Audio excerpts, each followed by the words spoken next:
sambut, saya Jovin Webrian Elvanes akan menceritakan kembali tentang cerita Pangeran Putri Putu Oka dan Katak Buruk-Rupa.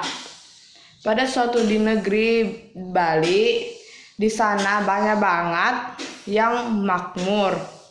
Di sana juga banyak tanaman yang subur-subur, padi, dan tanaman lainnya.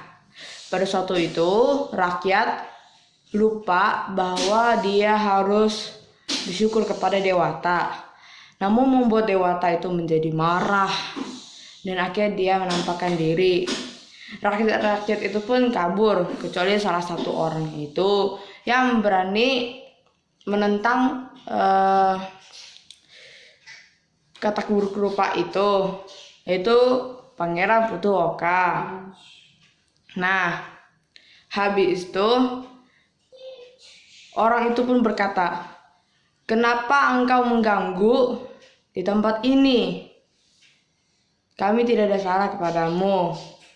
Nah, lalu Pangeran Putu Oka itu pun bilang, katanya, "Kamu lupa bersyukur kepada Dewata dan aku marah," ya kan?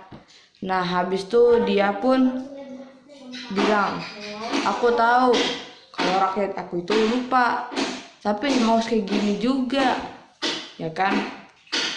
Jadi dia membuat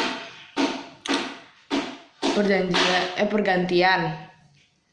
Katanya, kata Pangeran Putu Oka bilang, "Siapa yang berani menentang sama aku, dia harus mengorbankan dirinya." Maka orang itu pun berkata, saya akan mengorbankan diri aku untuk rakyat ini." Maka Pangeran Putu Oka pun itu terkejut dan dia berubah menjadi Katak Buruk-Rupa. Dan mereka pun senang. Mereka pun bersyukur kepada Dewata dan kembali makmur.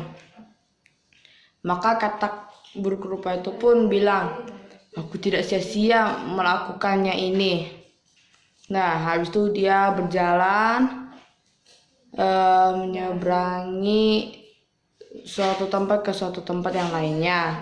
Dan ada seorang putri dan dia memiliki dayang-dayangnya. Pada suatu saat itu dia sedang jalan-jalan bersama dayang-dayangnya. Kemudian pada waktu itu ada angin kencang yang membuat selendang kesayangannya itu terbang. Maka dia memerintah dayang-dayangnya untuk mengejar, tetapi mereka tidak berhasil.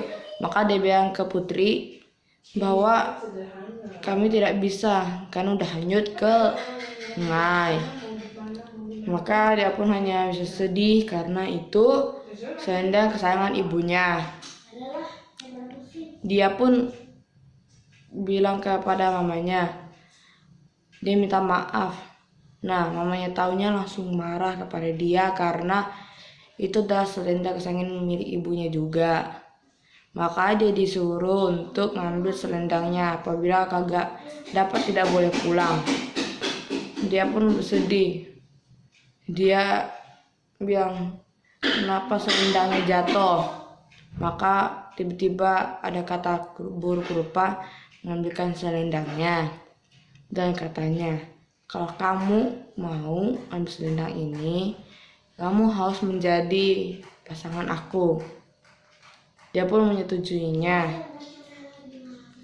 Nah, pada suatu saat itu dia langsung ke rumahnya dan tinggal bersama. Gak lama kemudian dia langsung jengkel sama Katak dan dia langsung mengusir Katak itu. Katak itu pun sedih dan hingga membuat di tempat itu mengalami kekeringan, ya kan? Maka dia pun langsung cari orang yang bijak, ya, karena katanya dia bisa menyelesaikan sebuah masalah. Maka dia langsung ke tempat orang yang bijak itu dan katanya orang yang bijak itu kepadanya, kamu harus mencari katak dan suruh dia bernyanyi. Dan apabila dia bernyanyi, nanti turunlah hujan.